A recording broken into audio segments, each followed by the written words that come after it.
Comment bien manger l'outil de ton mari? Ne faites pas semblant, vous savez l'outil c'est quoi? Hein? Je ne vais pas vous dire. Si vous ne savez pas l'outil c'est quoi, allez regarder mes vidéos, vous allez voir. Maintenant, j'avais montré aux hommes comment manger l'orange de leur femme. C'est vraiment important. Et là, on va parler de comment manger l'outil de ton homme pour que ton homme soit dingue. Après, avant de commencer, je vais préciser simplement que le fait de manger l'outil ou de manger l'orange, c'est au couple de décider s'ils veulent le faire ou pas. S'il y a un fait vert chez l'homme et un fait vert chez la femme, allez-y. Faites ce que vous voulez, faites ce qui vous fait plaisir en fait. Vous faites ce qui vous fait plaisir. Ce n'est pas quelqu'un d'autre qui va choisir pour vous. Par exemple, si l'homme peut vouloir le faire et que la femme ne veut pas, pourquoi pas la femme peut vraiment tester 2, 3, 4, 5 fois pour voir. Peut-être, des fois, on peut se dire que on n'aime pas quelque chose. À un moment donné, quand on va tester, on trouve qu'on aime beaucoup. Donc, on ne peut pas savoir si on n'a pas essayé. Moi, je peux conseiller aux gens d'essayer, ceux qui veulent essayer ou ceux qui ne veulent pas, vous n'êtes pas obligé de le faire. En fait, vous faites ce qui vous fait plaisir chez vous. C'est vraiment important. Mais je vous dis aussi, le fait de faire manger l'outil ou manger l'orange de votre femme, ces choses-là, tu ne peux pas les faire. Quand vous êtes célibataire, vous allez manger les outils, les oranges ici, de gauche à droite. Ça, ce n'est pas une bonne chose. Il y a des maladies que vous pouvez attraper. Moi, je suppose que dans un couple, il y a les examens médicaux qui se sont faits et que, voilà, l'homme et la femme vont bien. Donc, ils peuvent faire ce qu'ils veulent. Du moment où il y a l'accord entre les deux personnes, faites-vous plaisir et le Seigneur bénira toujours votre couple. Voilà. Rien ne doit être imposé à l'autre. L'homme ne doit pas imposer à la femme ce qu'il doit faire, ce qu'elle doit faire. La femme non plus ne doit pas imposer à son homme. Oui, mais il y a des compromis qu'on peut avoir. Il y a des choses aussi qu'on peut faire. Ce n'est pas parce qu'on les aime, mais des fois, ça peut arriver de faire quelque chose qu'on n'aime pas, juste pour voir ce que ça donne. C'est ça. Alors, moi, je me dis, par exemple, ça m'arrive de regarder le football avec mon mari. C'est pas que j'aime le football, non. Mais quand je vois qu'il est là, il est concentré, ça m'arrive de temps en temps. Je m'assois aussi, je commence à regarder le foot avec lui. Voilà. Et on est en train de dialoguer. Ça lui arrive aussi de venir faire du shopping avec moi, de me faire passer dans tous les magasins. Il en reste combien, ma chérie? Il en reste combien? On va faire encore combien de magasins? Tu vois un peu? Donc, il y a des choses qu'on fait dans un couple, même si on ne les aime pas. Donc, dans un couple, il faut avoir cette capacité à se dire que non, je peux faire ça pour mon chéri, je peux faire ça pour ma chérie, même si moi, je n'apprécie pas ça. Mais il ne faut pas que ça soit obligatoire, il faut que ça soit spontané. Enfin, je ne sais pas comment vous expliquer, mais j'espère que vous avez compris. Maintenant, aujourd'hui, on va voir comment manger l'outil, pas l'orange, l'orange, on l'a déjà dit. Comment manger l'outil de ton homme. La première des choses... Est-ce que je me suis présentée? Non. Pour ceux qui ne me connaissent pas, je suis Laetitia, je suis coach en relation amoureuse, je suis également sexothérapeute. Regarde la vidéo jusqu'à la fin. Partage-la autour de toi parce qu'ici, on partage, on n'est pas égoïste. Et abonne-toi à YouTube, il y a beaucoup de vidéos de qualité et sans tabou. N'oublie pas de mettre un j'aime. Un j'aime, c'est pour dire à l'algorithme de YouTube que vous aimez mes vidéos. Nous sommes une équipe. Les vidéos seront propulsées. Maintenant, on va dire comment manger l'outil de ton homme pour que ton homme soit dingue, pour qu'il puisse faire... pour qu'il puisse dire je suis où, qu'il puisse se demander est-ce que le monde est-ce que ça existe, tu vois un peu. Ce genre de mari qui deviennent dingues, c'est vraiment important, oui. Et c'est important parce qu'il n'a que toi. Il n'a que toi parce qu'on a dit dans nos couples, nous, c'est zéro infidélité. Et on doit pratiquer nos choses ensemble entre nous, mais zéro infidélité et avec le Seigneur, nous irons loin. C'est vraiment important. La première des choses qu'il faut faire, c'est de faire vraiment d'exciter ton homme, c'est ça que j'allais dire, de faire en sorte que ton homme soit dans un état d'excitation. Comment tu vas le faire? C'est-à-dire que c'est dans la manière à laquelle tu es en train de les toucher. Tu sais que tu vas manger ton outil, tu ne vas pas descendre directement vers l'outil. Non, commence déjà à danser peut-être devant lui. Tourne-toi devant lui. Et puis tu commences à danser, tourner ta hanche sur son outil. Voilà, va l'embrasser. Touche sa tête, fais monter l'excitation progressivement. Je ne dis pas que tu vas passer à l'étape 3. Non, tu es d'abord à l'étape Tu commences par la tête, tu touches les oreilles, les joues, tu fais les... Bah voilà, la langue, tu sais, la langue, ça peut aller vers les oreilles, ça peut aller vers les yeux, ça peut aller dans la bouche. Voilà, il y a son cou et tout, touche-les partout. Sois cette femme fatale. Cette femme, Joyce, hein? Les Joyce ici ne sont pas timides. Donc toi, fais ton job. Hein? Tu fais monter l'excitation. Oh, les gens disent que non, les hommes n'ont pas besoin de monter l'excitation. Si.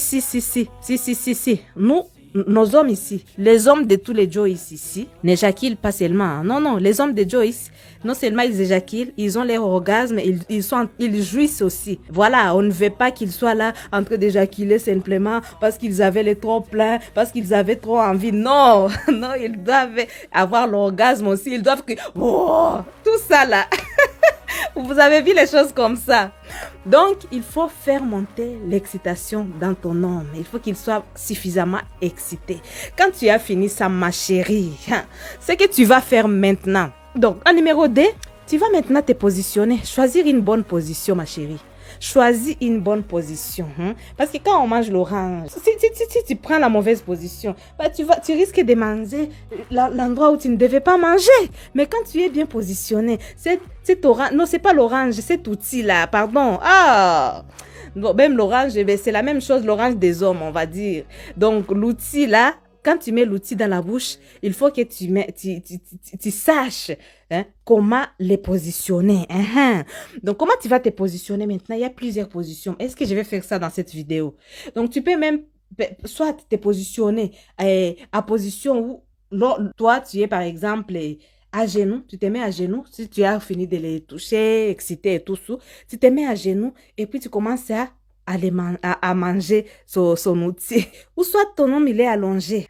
Toi, tu t'allonges aussi, tu te courbes légèrement sur lui.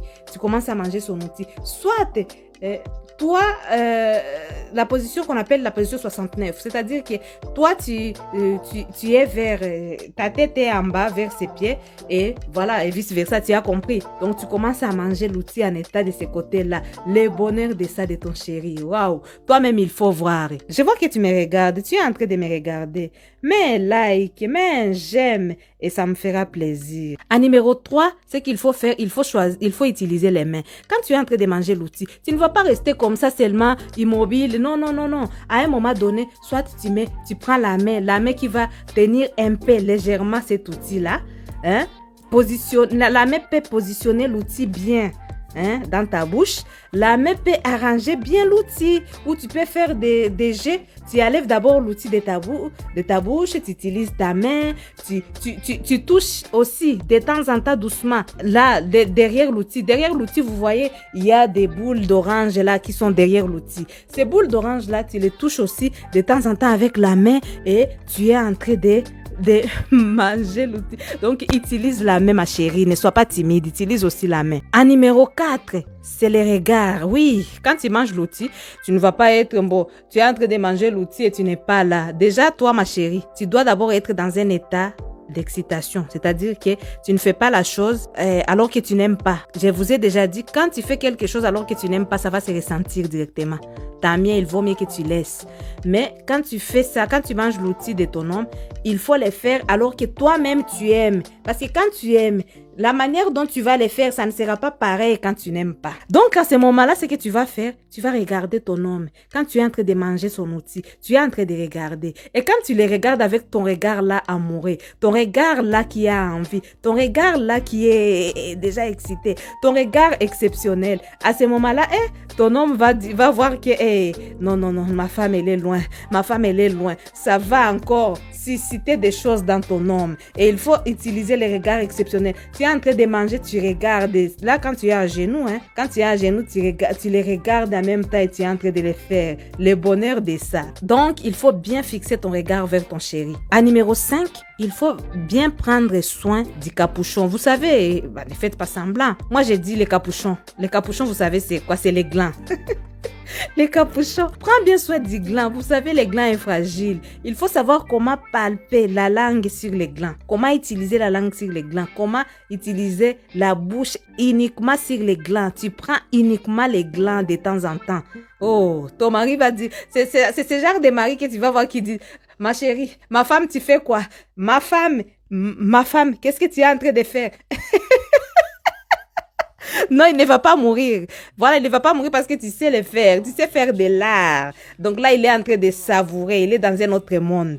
C'est vraiment important. À numéro 6, il faut changer de mouvement. Donc, c'est-à-dire qu'une fois que l'outil est dans la bouche, tu ne vas pas rester quand même avec un seul mouvement. Non, de temps en temps, tu vas faire ça peut t'arriver, tu fais des va-et-vient. Il faut savoir qu'au début, ça va être doucement. Donc, tu fais les va-et-vient, gauche-droite, voilà. Tu essaies de faire selon ton mari. Parce que les maris, c'est différent. Les maris ne sont pas tous pareils. Hein? Comment tu vas savoir ce que ton mari aime? C'est quand tu pratiques les choses. Tu verras, non, ça, il n'aime pas. Ou bien lui-même, vous communiquez. Il va te dire, ah bébé, non, ça, non. Il va te dire, pourquoi est-ce qu'il y a la honte de dire ce qu'on n'aime pas? Il va te le dire et puis toi, tu sauras ce qui lui convient et ce qui ne lui convient pas. Et c'est ça, un bon couple, quoi. Un bon couple, c'est quand il y a une bonne communication. Et c'est vraiment important. À numéro 7, quand vous avez continué à faire, vous continuez à faire ce que vous avez à faire. Donc maintenant, ce que vous allez faire, c'est de faire durer son excitation. Vous savez, tu connais ton mari ou bien tu vas apprendre à les connaître. Si tu ne les connaissais pas, en tout cas à partir d'aujourd'hui, apprends à les connaître.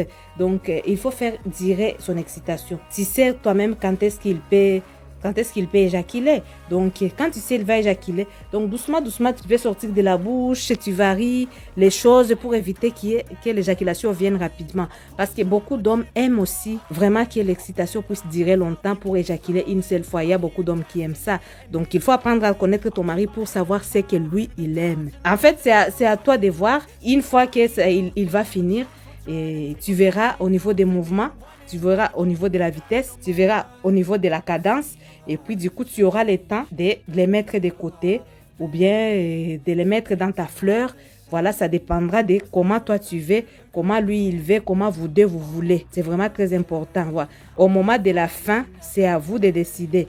Est-ce qu'au moment de la fin, tu les mets directement dans ta fleur pour qu'ils puissent mettre la semence dans la fleur ou est-ce que ça sera à côté ou est-ce que ça sera où? Donc c'est à vous de décider parce que vous êtes un couple et il n'y a pas de tabou entre vous. Voilà. Normalement, tu vas les remarquer à travers les gémissements. Voilà. Maintenant, dites-moi ce que vous en pensez en commentaire. Est-ce que toi, tu as déjà mangé l'outil de ton homme? Qu'est-ce qui s'est passé? Quelles étaient tes stratégies? Est-ce que, voilà, tu as amélioré depuis? Comment ça se passe? En tout cas, plus tu fais la chose, plus tu améliores. Voilà, surtout la chose que vous aimez vous deux. On n'impose rien à l'autre. Est-ce que ta femme a déjà mangé ton outil? Qu'est-ce qui s'est passé? Voilà, est-ce que tu aimes ça? Est-ce que tu n'aimes pas ça? Dites-moi tout en commentaire. Moi, ça me fera plaisir de vous lire. N'oubliez pas de vous abonner, partager, liker. Et ça, moi, ça me fait toujours plaisir.